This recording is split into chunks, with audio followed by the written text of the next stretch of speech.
Hi everyone, in this final section of chapter 2, we are going to talk about graphing rate of change functions or graphs of rate of change functions, aka derivatives, from the functions themselves.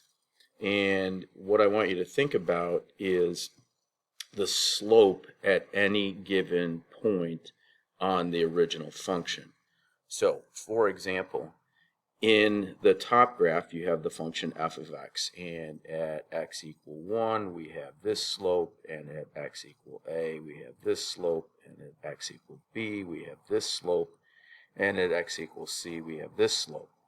And just to help me keep track of things, I like to put signs on them. So we have a positive slope, we have a zero slope, we have a negative slope, and we have a zero slope. So right below that, we have f prime of x, and we're going to mark out those key points where we found the slope.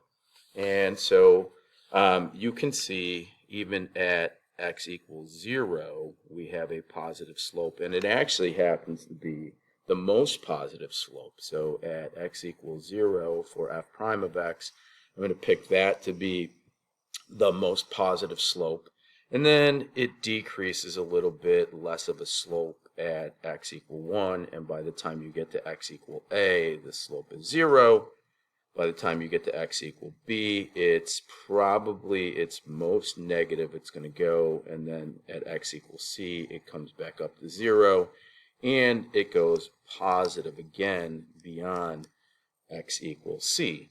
So we now have a graph, or a rough graph, of what the derivative looks like for f of x. This takes a little practice, so I would like you to pause the video and sketch out slopes at various points on these functions, g, h, and k of x, and then on the same axes, graph the derivative, and then hit play on the video to check and see how you did. Alright, so let's take a look at these. As you can see from g of x, as we move from left to right, the slope of g of x goes from 0 to positive. It's the most positive at a, and then it's still positive, but it starts to decrease again, where at the very end, the largest x value, it is what appears to be 0. In h of x, on the far left-hand side of the graph, the slope is most negative, and it continues to be negative, but less negative. It's approaching 0 as x increases. And for k of x, the slope starts out at 0 and continues to go more and more negative. My graph for k prime of x, I can't guarantee that the slope was changing at a constant rate, but that was my best estimate. So labeling wise, our green graphs, g prime of x, h prime of x, and k prime of x. Alright, for our next example, we're going to start with an application problem. Figure 2.53, which is the scatter plot with the curve fit to it in the middle of your screen, shows a smooth, continuous curve sketched to fit a scatter plot of the population data. Sketch the rate of change on the axis below it, aka the derivative, and use it to answer the following questions.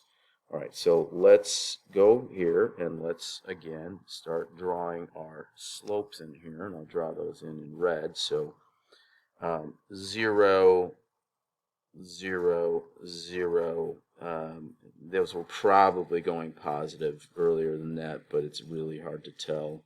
Positive, positive, positive.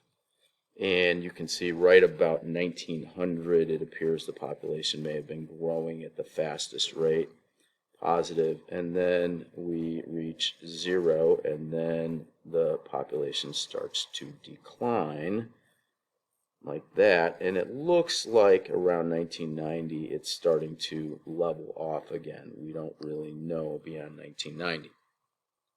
So the graph of the derivative, or the rate of change graph, is going to be 0, 0, and then it starts to go positive, and it reaches its maximum somewhere around 1900, maybe even 1910. So I'm going to say that's the maximum rate of change. And by the time we get to about 1950, the rate of change is back down to 0. And then it goes negative, and it reaches probably its most negative value somewhere around, I don't know, 1970-ish, something like that. And it's still negative, but it starts to increase again.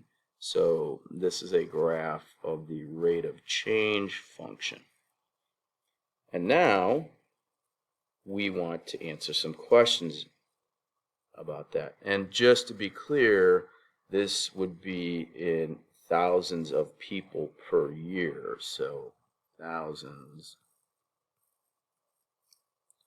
of people per year on the y-axis, and then this would be years on the x-axis. About what year was the population of Cleveland increasing the fastest? From our rate of change graph, I would say somewhere around 1910. About what year did the population start to decrease? The population starts to decrease, as you can see in the original graph, somewhere around 1950, but another way of seeing that is when the rate of change goes negative. Anytime the rate of change is negative, that means that the original function is decreasing, so around 1950. About what years were there inflection points, and what does each of them signify in this context? So inflection points are where the graph goes from concave up to concave down, or vice versa. So I'm going to highlight those in blue. I would say that they happened right about there, and maybe right about there. Okay, so what are the significance of the inflection points? The rate of change starts to decrease, and that would be in this case right there, or increase, which would be in that case right there. Now, how can you see that?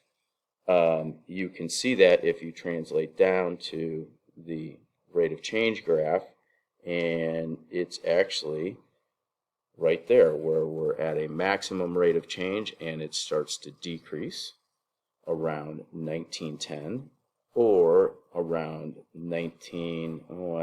70 maybe. The rate of change is negative, but it starts to increase again. And for notation's sake, let's call this the population with respect to time, and this would be the rate of change of population with respect to time. And we want to finish up this video with some examples of where the rate of change does not exist, the derivative does not exist. And from a previous video, we talked about the slope of the tangent line, the rate of change, being the limit of the slope of the secant line. And as you recall from chapter 1, limits have to have left and right limits that are equal to each other for the overall limit to exist. So if we think about an example like this first one, we have a graph of f of x, and then adjacent to it we have f prime of x. If we're approaching point A from the left, the slope is negative, highly negative. And if we're approaching point A from the right, the slope is positive. And they do not appear to be getting closer to each other. And if you look at the f prime graph, so negative, negative, and then positive, positive, you'll see that our derivative, f prime, starts out, actually, this first one over here would be about 0. Starts out at 0, and then it goes more negative to this point. And then from the right-hand side, the slope is positive, but it's actually a constant, so we've got that. So at x equal a, there is no derivative. And this, it happens when there is a corner, or what some books will call a cusp. In figure 2.58 and 2.59, f of x and f prime of x, we can see that from the left-hand side, the slope is positive and it appears to be constant. Okay. Well, what we want to do is we want to think about taking the slope of the secant line. So I'm going to draw that in green, and that is approaching vertical from the left, but from the right, the slope of the secant line is staying constant. And so while the slopes of the two sections to the left of A and to the right of A appear to be equal for f of x, there is no slope at x equal a, and that is because we have a discontinuity there.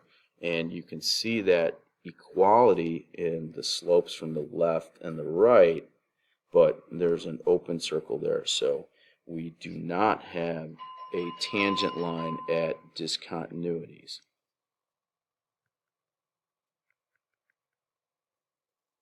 And then finally, we're going to talk about one more case where the tangent line, or the derivative, or the rate of change goes to infinity, or the tangent line goes vertical. And you can see that you have our slopes that are going vertical here, and from the the right-hand side, it's also going vertical. So you would argue that they're approaching the same value, but as you know from Algebra 1 and Algebra 2 and pre-calculus, this slope is vertical and it has no slope.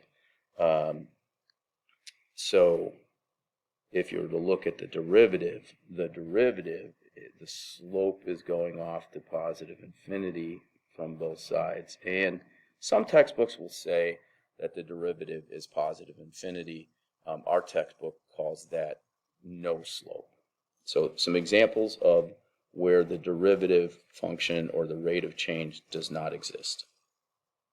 So that wraps it up for Chapter 2. At this point, you should be able to do all of the Chapter 2 homework problems. When you finish with the 2.6 problems, start working on the review problems.